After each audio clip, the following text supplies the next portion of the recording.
Okay. 10 Commandments of a Soul-Led Business, number 6. Number 6 is, how do you help your clients? What do they need to prepare themselves for? What do they need to know step by step in order to get to the result of you having helped them with whatever it is that you're here to help them with? And speak to that. The reason why this is crucial to get into consistent relationship when it comes to soul-led business is because one of the things that, people, coaches, healers, service providers, educators, anybody who's coming to a conversation about soul-led creation, soul-led business from that perspective is dealing with the task of taking an indefinable, not always indefinable, but a realm of potential in you and turning it into an offering or something that people truly understand. I talked in another commandment about keeping it simple and how the journey of discovering that is or can be quite a challenge for people running soul-led businesses. But this kind of deepens in on that concept. I'm going to give you a personal example of how this has played out in my own business, in my own awareness, and relate it back to that this is where we start getting into weaving the threads of the customer journey, knowing what additional tools to create, what invitations to create, how to connect to where people are truly at, and then finding our own sweet spot with how we do business. Over the years of creation in my business, one thing that I have never compromised on is my content. I have never compromised around teaching something that was not from me. What that required in order for me to create it, to achieve it, was years of trial and error, testing out the content, developing the content. I'm talking about the teaching lessons, the structures, the modules included in each lesson, learning how to add additional educational resources that would take somebody from a concept to actually implementing it in their daily lives. I have never compromised on my ability to know what I desire to teach, to take the leap in teaching it, to put it out there, to test it out, to refine it, to make it better, to experiencing feedback, to looking at myself and saying, where can I improve this? Never compromised on that, and it's been a really long journey. Where I have compromised or where I have been confused is about how I deliver that information best in the way that works with my energy and my genius. I have used other delivery models or other comparisons or other business models that I have seen active and working in the coaching industry over years that I have enjoyed. And I have attempted to package my services, how I help people, in a model that did not necessarily fit for my energy.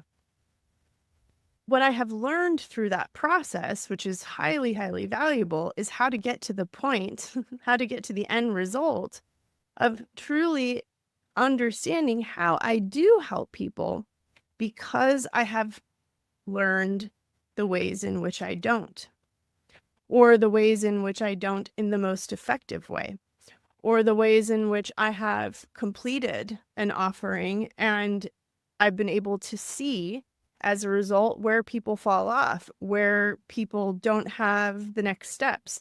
That has been a long, long journey. The reason I share this is because it can shortcut your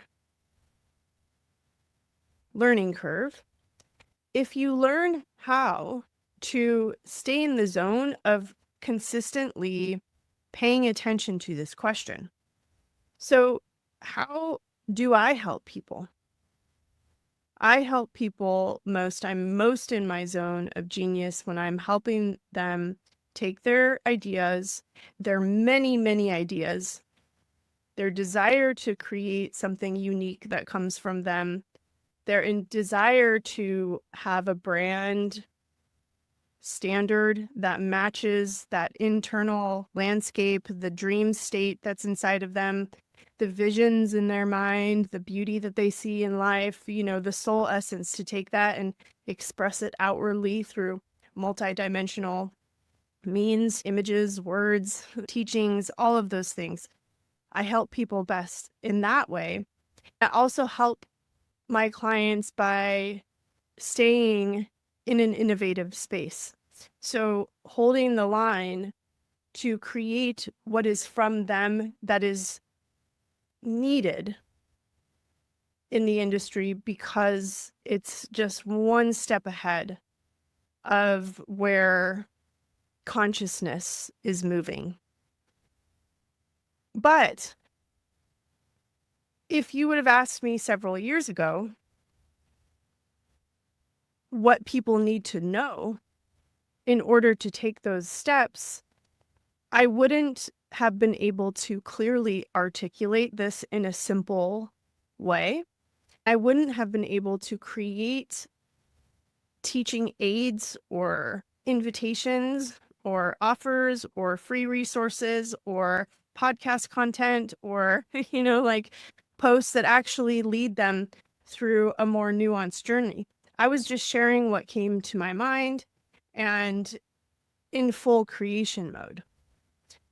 Understanding this as an opportunity, or being tapped into this commandment as an opportunity to come back to self consistently and ask yourself, like, how do I help? I actually help people move fast. Therefore, my containers should move fast.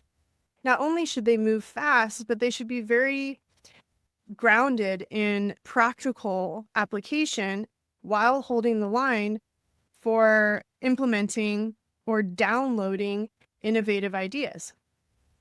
It has to have those two things. In the past, I have offered long, kind of drawn out containers because I thought that it would be better if I taught a 1-hour class versus sending an audio. I thought that's what other people did. I thought that's what learners enjoyed, et cetera, et cetera. Like, I didn't end up at the place where I truly knew my energy until I kept asking myself, how can I help? What are my gifts? What are the things that I am truly, truly best at? And how does my energy work? How does my energy serve? And how do people get from that starting point of having a big idea that they want to execute on in the world? What is the first step? What is the second step? What is the third step, et cetera, and to move people through a product ecosystem. So I'm at the point now where this lesson has deepened in me, as it will today, as it will in 1 year, as it will in 5 years. I continue to simplify and return back to an inner knowing, a powerful state of inner knowing that aligns with the way that my energy works best. Let me give you another example. If you are somebody who is an activator, like, you give people the energetic internal state that they need to shift their awareness. It might be that you're attempting to add in other parts of the journey and not truly honoring that the best thing that you do is hold that activating state and lean into that.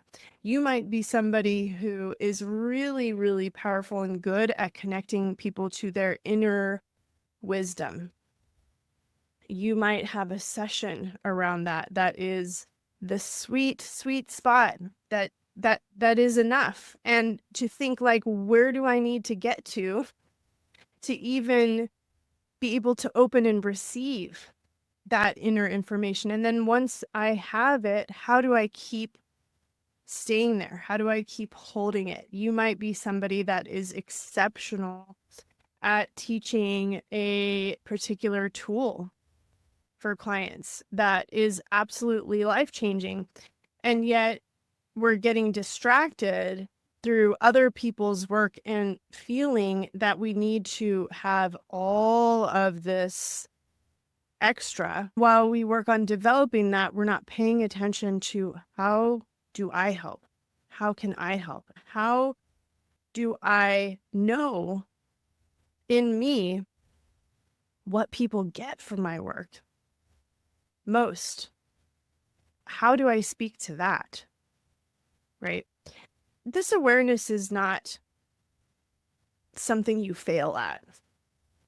Everything is part of learning in business.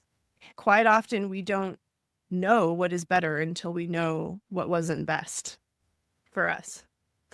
That's part of the fine tuning. But recently, I've seen big shifts and changes in buyers' trends. I've seen a huge call to invite us even more deeply into our pure soul's gifts and expressions. I feel like this question, this commandment, is a really great place to return to in order to give yourself permission to be that, to do that, and open up doorways to opportunities to accept yourself and own it even more deeply. So I hope you enjoyed this 10 commandment, and I'll see you in the next one.